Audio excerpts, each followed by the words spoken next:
Greg Taylor, who is new to the Revision staff and in the title of Community Architect, and so he may jump in and say a few things. Greg's a United Methodist pastor and has a whole lot of experience working with our kinds of populations, so he brings a lot to the table. My name is Charles Rotrammel, and I'm the CEO of Houston Revision. So Revision is a nonprofit organization. We are a faith-based organization, and as our name suggests, we're based in Houston. So a little bit about my background. I've been an executive director of a nonprofit working with kids in the juvenile justice system for 33 years. So Revision is an outgrowth of a previous nonprofit that I started called Youth Advocates, and it was a very intentional outgrowth to bring the faith community into the work that we were doing. So when I talk in a minute about the collaborative stance of retooling the organization to be Revision was very, very intentional on our part. So, will we be able to send these out, the slides out? Yeah. Okay, good. So you'll have this. So my contact information is here as well. So we're going to talk today about leveraging partnerships, and I really want to sort of challenge you to think differently about partnerships. So I want to begin by sort of explaining what Revision does, so it'll give you some context for the things that I will then say. So Revision works with what we call system-involved youth. So that's the terminology that we prefer to use because our kids, yes, are all referred to us by the juvenile probation system in Harris County, which is the county that Houston is in. It is the largest county in Texas, making it one of the largest counties in the country. But our kids are also involved in multiple other systems, the mental health and mental retardation system a lot of times, the child protective services system. We're seeing a lot of dual system kids. Those of you that work in juvenile justice, I'm sure, are seeing a lot of the same things we are. So that's the terminology that we've begun to use. So Revision was really started by 3 founding partner organizations. And these are very unlikely partners, as you will see. We started Revision using these founding partners really as a way to jumpstart the organization. So the first of those was St. Luke's United Methodist Church, which is a big steeple church in the most affluent section of Houston. That church has about 8,000 members. And about 5 years ago had begun to rethink its mission and outreach function and really wanted to, rather than writing checks, which is what they had historically done, wanted to engage their members in actual work in the community. So simultaneous to that, interestingly enough, was another church, St. Martin's Episcopal Church, which is the largest Episcopal church, as they are very proud to say, in North America. This is the church of George H.W. Bush and James Baker. So that church has 12,000 members. We have big churches in Texas, you know. People go to church in Texas. So they simultaneously were retooling their mission and outreach philosophy. These 2 churches had never done anything together before. They were in 2 separate parts of town, 2 separate denominations, which are not necessarily theologically aligned, and yet we were able to bring them together to work with our kids. And the third founding partner is the Harris County Juvenile Probation Department. So we've got a government agency and 2 big steeple churches that came together to found Revision. And in fact, they funded Revision from the beginning in equal parts and continue to do so now 5 years later. Now our funding base has grown far beyond that, but that's a pretty significant commitment that we were able to achieve from those founding partners.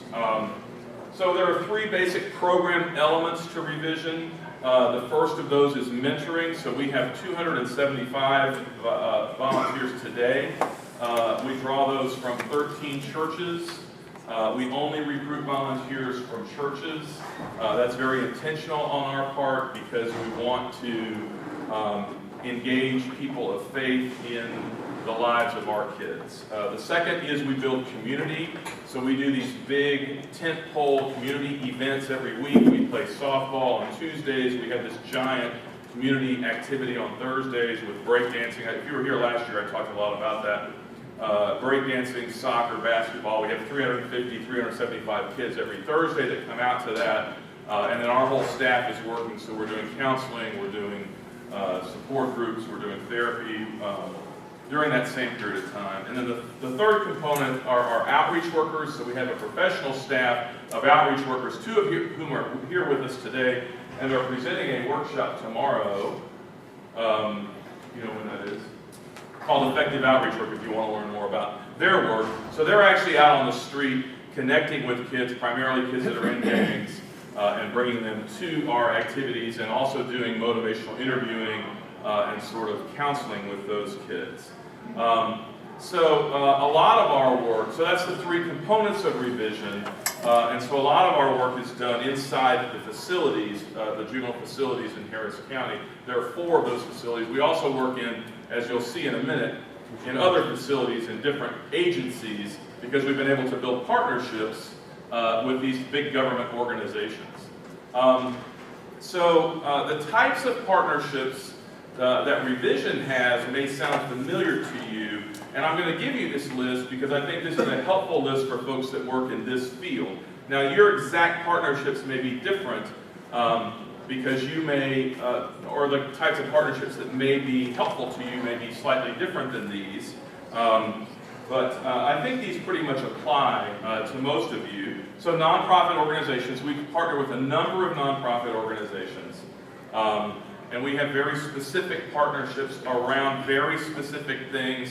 We like to partner with organizations that have a specific mission and they can provide a specific type of service for our kids. So for example, we have a partnership with Legacy Health Clinics, which provides therapy services for our kids. And so that's something that they do really well. That's something that we may or may not do well. And so developing a specific partnership around a specific service is a great way to start that. Churches, obviously for us, are really big. We have 13 churches. We'll be at least doubling the number of churches that we partner with. Churches are really helpful to us because their members want to know our kids, and those mentoring relationships are central to our mission. One of the most unlikely partnerships we have is with the Texas Department of the Texas Juvenile Justice Department. So this is the state juvenile justice agency. So you've got the county juvenile justice agency, and then you've got the state juvenile justice agency. So I know most states function like this. So kids that get deeper in the system end up in these state facilities that are larger and more prison-like. And so what we began to see as our kids that we were working with moved through the juvenile justice system, we wanted to be able to follow them. And to be able to do that, we needed to have a formal partnership with the state agency. That was very painful and very difficult because we basically don't agree with anything that agency is doing, right? I mean, in some ways we might look at them as the enemy, right, ultimately. And yet, we developed a partnership with them. And why did we do that? So that we could get to our kids, right? And we'll talk a little bit more about that. We also have a partnership with the Texas Department of Criminal Justice, and that is the prison system in the state of Texas, which other than the state of California, which has the largest prison system in the United States, we have the second largest. So California and Texas lock up a lot of people. And so we also were seeing kids that were certified as adults that we were working with who were ending up with adult prison sentences as juveniles, right? Texas is the worst offender in this regard. We have more certified juveniles than any other state in the country. Well, we wanted to follow those kids too, and we wanted to connect volunteers to them. We wanted to build programs for them in the prisons that they ended up in. And so again, here we have a need to develop a partnership with an agency that we view as the enemy, essentially. But we did that. School districts is another one, so we also run a school-based program. School districts can be very challenging to work with. I would actually argue that working in school districts is more difficult than working in the prison system, but that's just me. You know, we've been able to build partnerships with school districts effectively. We have two different school districts that we're working with now, and we have very specific relationships with them, which I'll talk a little bit more about. And then I'll mention a partnership, and this is just an example of a partnership that I want to hone in on a little bit. So we have a partnership with an organization that's called the Prison Fellowship. You may be familiar with this. This is a faith-based organization that does a lot of prison ministry work. So theologically, Revision would not be aligned with the Prison Fellowship, probably in any way. In fact, if you were to draw a Venn diagram and say the Prison Fellowship and Revision believes this, there may only be one point of alignment. But what if that point of alignment is our kids, right? And that our kids deserve a chance. Well, that happens to be the case. And so is that partnership worth pursuing? In my mind, it is, right? In my mind, it is because who's going to benefit from that partnership? Kids. Our kids, right. Do we have to agree on everything? I would argue that we don't. Because if we can agree on a set of things, then we can develop a partnership that's beneficial. So that's what I really want to challenge you to think about. So partnerships are a lot about compromise. So compromise does not have to equal total alignment, right? So it's very tempting, and believe me, I've been doing this a long time, and I've made every mistake in the book. And so I've spent large parts of my career bunkered in my mentality, only wanting to partner with organizations that were completely aligned with mine. Because I thought I knew best, and we know best, and we have this very specific idea about what we want to do with our kids. But I got really lonely. And our organization got really lonely. And our organization found it very difficult to sustain the work because we couldn't pull enough people into the work to help us or to help ultimately the kids. And so I began to see that stance as a selfish one. I'm better, I know better, and I don't want to work with you because you're the enemy, right? And so I would argue that, and actually I would take a lot of inspiration from Father Greg and Tattoos on the Heart and the idea of kinship, because this idea of kinship applies in this area too, right? So if we can build a kinship relationship with these partner organizations, even if it's not total alignment, we can actually move the ball forward in a way that we never could before, for the benefit of the people that we're working with, right? Not for our benefit, but for their benefit. And the kids that I always think about in this regard are the kids that right now are sitting here at the Clements Unit in the Texas Department of Criminal Justice. So Greg and I were at the Clements Unit, and because of this partnership that we have with the Texas Department of Criminal Justice now, we are able to go in there on Fridays and run a whole youth program for all the certified juveniles, and all of them are sitting in this one prison, which is the second oldest prison. This prison was built in 1888, right? So these kids are housed in cell blocks that are unair conditioned in the second oldest prison in the state of Texas. If we hadn't built that relationship with TDCJ, if we hadn't compromised, we wouldn't be meeting these kids. We wouldn't even know them, right? And now we're able to bring hope to a place where there is no hope. And we're able to develop relationships with kids that we would never have been able to reach before. So that's how I challenge myself. If we bend a little and compromise a little, can we actually do more and better work with populations that we might not be able to serve otherwise. So I would offer for you some ideas about things that we've learned about factors that contribute to successful partnerships. The first of these is really an openness to try. And you'll hear me say this throughout this presentation, but there's a need to be experimental when you're thinking about partnerships. You're not going to know the answer to all the questions that get asked by all the lawyers, right? So when we went to TDCJ and said, we want to run a program inside the prison, and they said, you know, well, are you going to have convicted felons as volunteers? What are you exactly going to do? You know, what's your curriculum? You know, we didn't know the answer to any of that. And we just said that. But we said we want to try because no one's working with these kids. We're the first organization that's come in and worked with those kids. And so it turned out TDCJ was willing to try as well. I would argue that strong organizational leadership is important because the partnership often gets forged at the very top levels of the organization.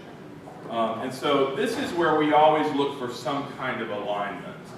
And so if we can get to not necessarily the very top person, but someone up there who's over the area that we're looking to partner in, and find some kind of strong leader there, or have an organization that has strong leadership, then we can find some kind of an alignment in the area that we're looking to partner in. That strong organizational leadership is pretty important, because if you have weak organizational leadership, nobody's going to say yes, right? Yes. So how do you find that? You know, if you, like, I imagine you didn't know many people in the Texas Department of Justice. Nobody. So you just cold call and start calling around? Or? Well, we asked people that we knew. Okay. So I knew that we had a volunteer who had been a volunteer for TDCJ in a different prison system. Okay. And so I knew that he knew the volunteer services people, and I said, will you introduce me to the volunteer services people? So through him, I was able to meet the director of volunteer services. Well, that person is a middle management person. They don't really have the ability, but at least I got her on board, right? And so I was able to meet with her and talk to her and move her heart, because it turns out TDCJ doesn't make the decision to lock these kids up in adult prison, right? So that decision is made by district attorneys and judges, and so it just so turns out this lady had a heart for these kids. She has thought about these kids for a long time because they're unlike any other person in the prison system. So when I said, we think about these kids all the time, she said, so do I. And so I said, so who do we need to talk to? And she said, you need to talk to my boss, who is the deputy director. So that's how we were able to do that.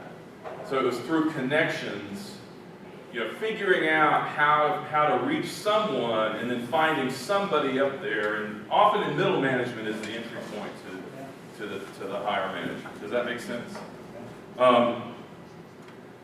I think that for a partnership to work, the organizations have to have at least one common goal. Now that common goal can be improving our kids or improving our populations. I mean, it doesn't have to be as specific as, you know, theology or belief system or tenderness or, you know, those sorts of things. It can be a general sort of a goal, but I think in order for it to be effective, we've got to at least have one common goal. Maybe that common goal is keeping people out of the criminal justice system going forward. Maybe it's recidivism, maybe it's jobs, maybe it's health, you know, something.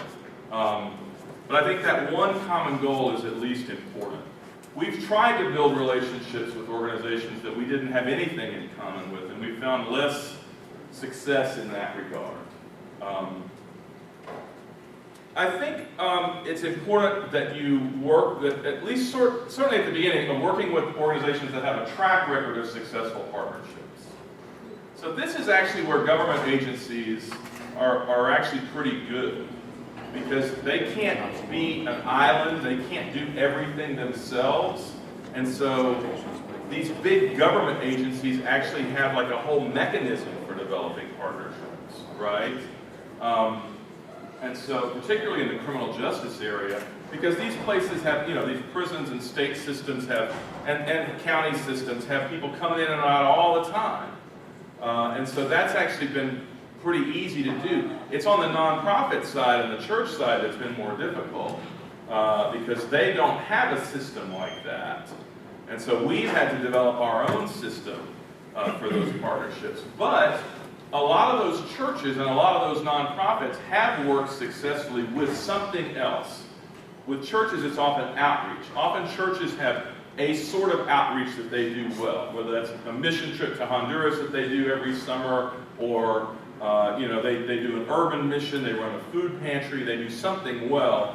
And so looking at those partnerships and seeing how has that worked, and then reminding them, oh, well, remember you did this with the mission trip to Honduras, or this is how you did the food bank, so we want to develop a partnership like that.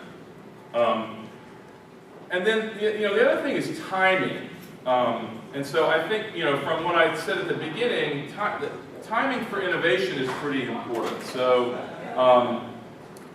luckily, we're in an era right now of criminal justice reform. And so a lot of eyes are on doing the criminal justice system differently. And so our timing for the work that we're doing is really good. That actually happens to align pretty nicely with timing in the church community as well, because churches are often also looking to move away from toxic charity, that just writing checks or handing out food, and be more intentional. And maybe some nonprofits and maybe some school districts and maybe some government agencies are looking for different ways to do things as well.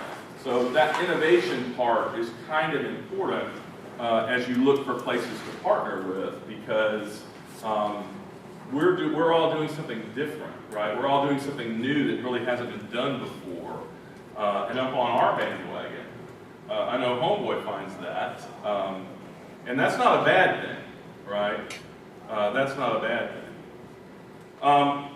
So ultimately what we're trying to do is stay focused on the people that we're working with, right? So in our case, it's kids that are locked up and kids that have been locked up. And so what we find is that sometimes there are barriers that interfere with successful partnerships. And so I want to highlight a few of those, because these are traps that we have certainly fallen into, and sort of want to entertain a discussion of these as well. The worst part, and these two sort of go together for me, are status quo attitudes and a closed belief system. So if you've got an organization that is not interested in any kind of innovation and just wants to do things the way they've always been done, and they think they have all the answers, right? We know everything, and we don't need help. That's not an organization that's going to make for a successful partnership. Because you're going to end up banging your head against that wall a lot. So that closed belief system is the most challenging, I think, because there are some organizations, and this is unfortunately true even on the nonprofit side, where we have an organization, for example, in Houston that's been around for 120 years. And so that organization, they've done a lot of really good work for 120 years, and they think that they know how to do everything. Now, if you ask their clients, or if you ask other organizations, they would differ. They would have a different opinion about that. But we've attempted to partner with this organization for a long time, but there's no room for us. They don't need us for anything, and they believe they serve our kids already. They don't, actually. None of our kids go there for services, but they believe that they have services that serve our kids. So that closed belief system is difficult. A weak organizational leadership is also a real challenge in building a partnership, because if you don't have anybody that's willing to say yes, if you don't have anybody that's on mission, if you don't have an organization that sticks to its own mission, then it's often difficult to figure out what the parameters of that partnership might be. And so then the partnership isn't even necessarily clear what you're doing. What is this partnership? What is the collaboration? Because no one's exactly clear on what everybody's role is, each other's role is. Another one, and I'm sure many of you have experienced this, are competing agendas. And so if you have an organization, this happens to us in nonprofits a lot, right? So we're going after the same funding, but we do things in a different way, or maybe we do things the opposite way. So maybe rather than focusing, as Father Greg said this morning, on tenderness, maybe this organization is focused on numbers and evidence-based outcomes. Well, those two things are not necessarily at all aligned, and so we might have competing agendas, and it might be really difficult for us to partner with each other. But it's pretty important to suss out what the agenda is and what that point of alignment is. Is there a real point of alignment? Just working with the same population might not provide that point of alignment, right? It might be that we have to have an agreement on what the goal is for the partnership. Failure to outline the goals of the partnership is a real pitfall. So in order for a partnership to be successful, we think that it has to have very specific goals that are outlined on paper, and everybody agrees to them, and everybody signs off on them. That's a partnership. And so if we can't agree on the goals or we fail to outline them all together, then it's really easy to develop a partnership. You know, we say, oh, we're partners. You know, nonprofits do this all the time. Oh, they're a partner of ours. Well, what do you do together? Well, I mean, I see them sometimes down at the courthouse, or they come to our luncheon in the fall. But what's the parameter of the partnership? So that failure to outline the goals yields little result, right? And then that lack of commitment to innovation, I think, is really important. So the partnership has to exist to do something new. If it's doing something that you're already doing or the other organization's already doing, then you don't probably need a partnership for that. And so we need a spirit of innovation to enter into this thing, and everybody needs to share that. So yeah, we're not going to have it all figured out the first time that we start. When we went into the Texas Department of Criminal Justice, we had no idea that we'd be going in on Fridays and running a youth program for 50 kids inside the walls of a prison. We had no idea that we were going to do that. But what we always said was, you know, we want to do something for these kids, and we want it to be meaningful. And that was enough. You know, the next piece that I really want to focus on are how to build capacity for partnerships, because that capacity building for partnerships is important, because we've been able to leverage these partnerships to drastically expand the scope of our work and dramatically increase the number of kids that we serve. But in order to do that, we had to build the capacity in our own organization for partnerships. And so I would say that it's really important to determine the level of risk that you're going to allow, right? So partnerships can be risky because they may not work out. And so if you don't have time to expend on a piece of work that's not going to end up working out, then perhaps, like if you're so strapped, if you're so short-staffed, if you've got so much on your plate already, if there's no one that you can task with going out and really trying to work this partnership, then maybe this isn't the time to look at that. Because there is some risk in this. Even if the risk is only, we're going to waste a lot of staff time. but we've got to determine what that level of risk that we're able to take in is. We have to identify key leaders in our own organization that can carry this ball, right? That may not be me. I may not have time to do that. Or I may not care about this particular partnership, but maybe somebody else brought it to me and said, hey, I ran into a person from this other nonprofit at this organization at this luncheon that I was at, and they said they wanted to work together. Can I pursue that? Well, let them run with it, right? Let them pursue that because they've got the energy behind it. They have the vision for it. But identify somebody in the organization to carry the ball, or the ball's going to get dropped, I guarantee you. Because if you, as the leader of the organization, or if the same person is trying to carry all the balls, it's not going to work out. I would sit down with your staff and your team, whoever your team is, and brainstorm who potential partners are. I would include in that list who your enemies are, right? Who your competitors are. I would maybe make it a long laundry list. We actually did this. So we sat in a room. We had our whole board in this room, and we also had a lot of staff in this room. And we did just this kind of thing. So we used flip charts, and we just wrote every single name of every single organization we could think of that we might partner with up on the board. I mean, we had a car dealership up there because we were like, maybe they'll hire some of our kids. We had all kinds of stuff. I mean, anything, right? Throw it all at the wall and then see where the energy is.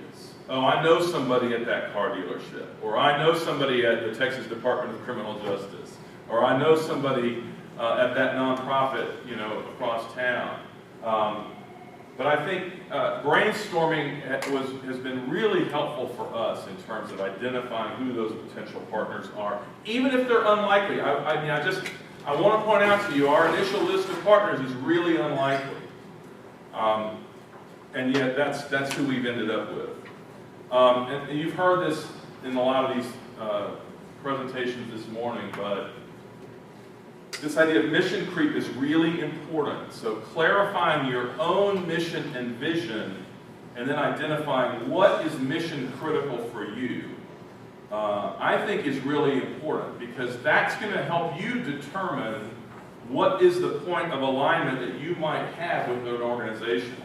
So if you can get real clear on what you're trying to do, in our case, it's connect people with kids in the system, right? So that's our goal. Our goal, we call that radical relationships for kids on the edge.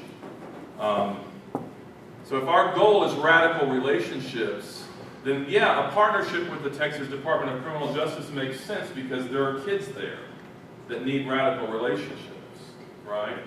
But if we hadn't made that clarification about what is our goal, if our goal was just, oh, we want to help kids, we might not have been able to identify that relationship is the key, right? And so then it makes sense to go in and connect with those kids. And then finally, I always insist on creating a clear, written down memorandum of understanding. This does not have to be prepared by lawyers.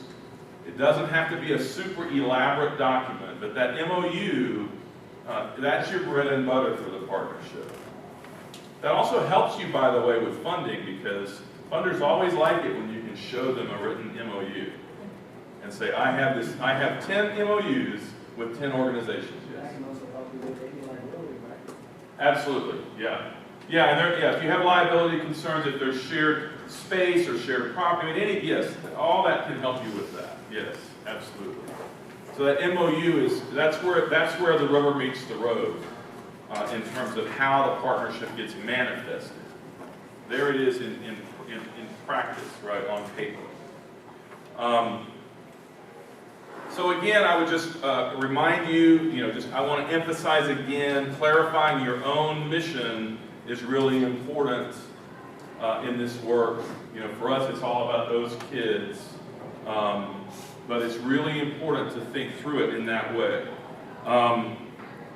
So a couple of final thoughts. How do you engage funders in this approach?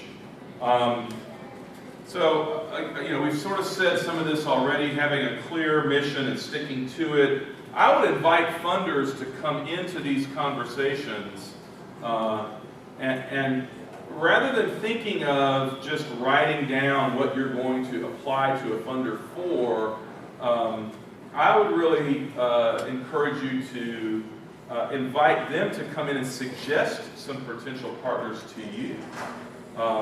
Because I think it's really cool to say, who do you think we should partner with?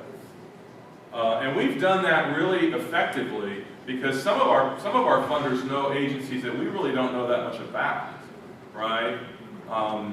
And we were able to then go to that agency and say, hey, the Rockwell Fund said we should talk to you. Which, that opens a lot of doors when a funder says, hey, this funding source that we both applied to or we both get funding from said we should talk to you, we should talk to each other. So then if you can develop a partnership, then you can both go back to that funding source and say, hey, we're working together. Can you give us more money to do our new work together? So that's a really effective approach. I think it's really important that you are willing to receive feedback from funders and even from your partners and be willing to change based on feedback. This stance of humility doesn't necessarily come easily for all of us, right? It certainly didn't come easily for me. But on the other hand, if you can hear the critique that a funder or someone who is seeing your work from the outside offers to you and see that as a gift, as a suggestion, as a way to improve, then that could really help you to engage your funders. Because if you ask them those questions, I'd really like your feedback on what you're seeing. You came out here today, you saw what we're doing, I'd like your feedback. And then tell, they'll give you some probably platitudes and, oh, I think everything's great. But then push them. Like, you've been to a lot of programs. You've seen a lot of different things. What do you think we could do better? What did you really see that was room for improvement? And then, of course, you know this, but being transparent with the financial data is absolutely critical. We have to be transparent, or we're not going to engender trust among our partners. So a couple of notes about the actual MOU. So the MOU needs to identify specific roles for each organization. So it's sort of divided into how many of you have MOUs currently? Okay. For those of you that don't, it has a couple of sections. It has a section that clearly identifies what your organization is going to do. Then it has a section that clearly identifies what the other organization is going to do. And then there may be some language at the bottom about what you're going to do together. There may be some liability waiver kind of language in there. And then it's just a signature by your CEO and their CEO, or whoever this person with signature authority for the two organizations is. It's as simple as that. Again, it doesn't have to be prepared by lawyers. This could be, especially with churches or nonprofits, this could be a very simple, straightforward kind of a thing. But that doesn't make it any less valuable. I always encourage you to establish a length of time that it's effective for. Government agencies look for this, by the way. If you get government funding, you have to do this. So if it's 12 months, put the 12-month period and then just renew it every year. But make that period of time that it's effective for, because otherwise there may be leadership changes, you may be talking about a partnership that you think exists that the other organization may have moved beyond and may not realize that they even have, right? So making sure that it has a determined period of time. I always create a 30-day exit clause. And that's a two-sided exit clause with and with no, it can be for any reason whatsoever. Just in case, right? That's your exit, that's your escape hatch. Just in case something's going wrong, if this organization goes off its tracks and you don't want to be associated with them anymore, or if you feel like this partnership is not working out for you, that's your escape hatch, that 30-day exit clause. And to put in no parameters on that. Just, if either organization chooses for any reason, with 30 days written notice, this can be terminated. Simple as that. And then again, obtaining the signatures from the top leadership. That's really kind of how I look at an MOU. So, are there questions about the MOU? So again, remembering that we stay focused all the time on the kids that we're working with. I really wanted to help you think about how a new partnership affects the organization. So depending on the scale of the new partnership, there can be a lot of change associated with the new partnership, right? There are new staff roles because we've got to deal with a new partner. We've got to figure out how to integrate the new partner into the work that we're doing. We've got to figure out a way to communicate with the new partner. There's more work associated with that. And most of that work is going to fall to staff. Right? Staff is going to be who's going to have to manage that. And often the staff that's going to have to manage that partnership is the line staff. If you have a medium or larger organization, it's going to be the line staff, not the people that created the partnership. And so staff might view this as mostly just a pain in the ass, right? Honestly. What's that? I said or completely. Right, yeah. Right. And so I think it's really important because change can be stressful for staff. So explain, explain, explain. Right? Explain from the beginning. I even like to start. We have a weekly staff meeting where our entire staff is present in the room. We do this on Mondays at 1:30. And even in that meeting, I will highlight any potential partnerships that I might see coming up, or here's some conversations that I've been having with other organizations, or just flagging for them, so that they kind of begin to see as the story unfolds what the thinking was behind the partnership. So it doesn't just become like, oh my goodness, now I have to report to the Texas Department of Criminal Justice. And here's another form I have to fill out, or here's another place I have to go, or so they can really see what the benefit of that is. So again, they can see that alignment and how it's going to help our kids, right, or the people that we're working with. So the last piece that I really want to give you before I open it up for questions is really this idea of this stance of collaboration is the way that we really achieve change. Because if we're both in our individual fish bowls, if everybody's just in their individual fish bowl, then the level of societal change that we're going to be able to accomplish is going to be somewhat limited.